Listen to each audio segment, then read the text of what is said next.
Ok, bem-vindo ao No Rest for the Wicked. Aqui nós vamos explicar uma runa que essa explicação ela vai valer para todas as outras runas do mesmo tipo, que é a runa de arremesso pestilento que você está vendo aqui.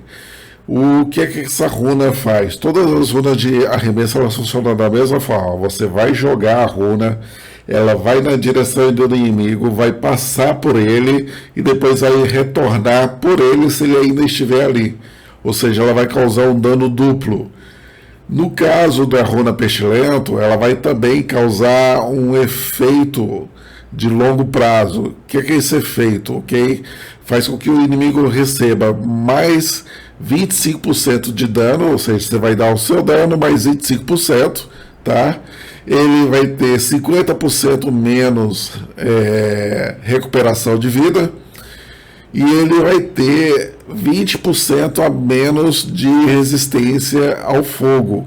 Então, se você reunir um dano pestilento que contamine o inimigo, você vai ter todas essas vantagens. Repetindo, 25% mais de dano, 50% de redução de recuperação de vida e 20% de resistência ao fogo. O seu dano de fogo vai ser maior. Eu acho interessante falar só sobre o pestilento e sobre esse efeito, porque ele é quem mais tem o efeito. Os outros são bem simples, por exemplo, o gélido vai reduzir a velocidade e uma chance de paralisar. O fogo vai causar com que ele fique com dano de fogo ao longo do tempo. E o físico só vai dar dano físico de ida e volta. O que acontece nessa runa é que ela tem uma chance de interrupção. Então, você pode ser interrompido antes de lançar, e você pode ser interrompido depois de lançar também. O que vai acontecer depois de lançar? Você vai lançar, ela vai pela primeira vez, daí você vai ser interrompido e ela não vem a segunda vez. É curioso isso, né? Porque se ela passa uma vez, ela deveria voltar, mas eles fizeram dessa forma. Ela só vai uma vez. Se você é interrompido, ela não volta para você, dando um segundo dano no bicho. Ela pode ser usada justamente para você iniciar com dano à distância. É muito bom quando o inimigo ele tem uma baixa resistência, ou seja, é um inimigo fraco, porque ele vai ser morto instantaneamente. E ele também pode servir justamente para aplicar esses efeitos de longo tempo, que seria o efeito de pestilência, que eu já comentei, o efeito de fogo e o efeito de congelamento, que tem pouca chance de acontecer o congelamento, porque é só um hit que você vai estar dando. Então você não vai ter acertei o cara, congelei, vou lá e vou dar porrada nele. Isso talvez não aconteça. Vou mostrar agora o funcionamento da runa. Essa é a distância ideal, porque você quer que a runa ela passe o alvo, dando um dano, e retorne para você através do alvo, dando outro dano na volta. A runa ela custa 50. Vamos lá, vamos fazer essa brincadeira. Você pode ver que ela acertou o alvo de raspão, mas mesmo assim é um pouquinho difícil.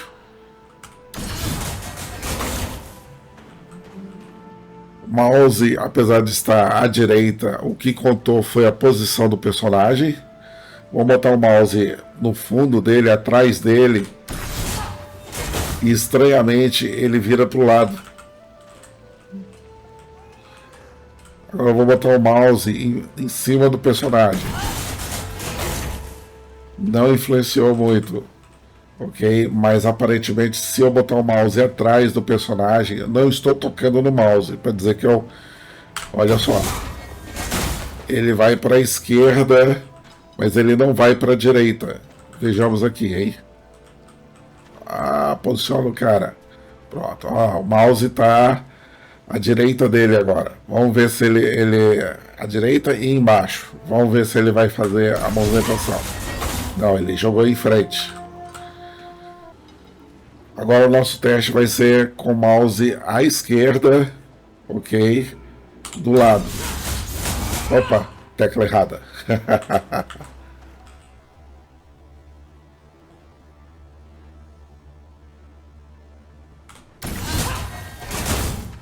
vai te fazer dar a impressão de que ele iria para a esquerda, né? Mas a mesma coisa não vai funcionar pela direita, vejamos aqui. Ó, tá na direita, tá do lado um pouquinho para frente, que é para ver se ele vai fazer a mesma coisa. Não, ele joga em frente. Então é uma runa estranha, porque se você botar para trás, ele vai jogar para o lado esquerdo. Então, para o lado esquerdo, só se você mover para aqui. Para o lado direito, ele não vai. Então, se você quiser lançar, o mais confiável é que você esteja de frente para o seu alvo. A posição do mouse não importa, tá? Todo esse teste foi feito sem encostar no mouse para ter certeza que ele não estaria se movendo. Vamos fazer um teste agora clicando o mouse. Opa! Ele está virado para frente. Eu vou clicar no mouse e apertar o botão da runa. Porque eu virei o personagem. Vou clicar por tela. Se eu clicar, eu viro o personagem. Então não funciona. Seria mais ou menos como mudar o personagem de direção para poder rodar a runa. Entendeu? Esse ambiente foi mais apertadinho, eu não gostei de fazer ele aqui, mas ele dá um senso de direção que é um boneco. Okay. Com isso você consegue ver o funcionamento da runa na hora de você castar ela, que ela só vai para frente do personagem, é a única certeza que você vai ter de acertar o alvo. A posição do mouse só importa se ela estiver atrás à esquerda do personagem, que daí ele vai virar para a esquerda. E ele vai jogar do lado esquerdo. Então, tem essa coisa ridícula que se o teu mouse estiver atrás para a esquerda, ele vai jogar à esquerda. Para a direita, ele vai jogar em frente. Para frente, ele vai jogar em frente. Então, o ideal é que seu mouse esteja voltado para o alvo e você esteja voltado para o alvo, para você ter uma certeza de acertar o alvo que você tem intenção de acertar. É uma runa barata de 50, ela vai causar o dano pestilento ao longo do tempo, o que vai aumentar o dano de fogo seu, porque diminui a resistência dele, vai diminuir também o ganho de vida, vai diminuir também, vai aumentar o dano que você vai causar nele em 25%. Então a vantagem está no pestilento. Pessoalmente, eu tenho uma outra forma de causar dano pestilento que eu vou testar depois. Fique agora com os vídeos de combate para você ver na prática como é o uso da runa. Se inscreva, dê o like e comente se você quiser acrescentar alguma coisa ou deseja ver o efeito de alguma runa.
Brasil.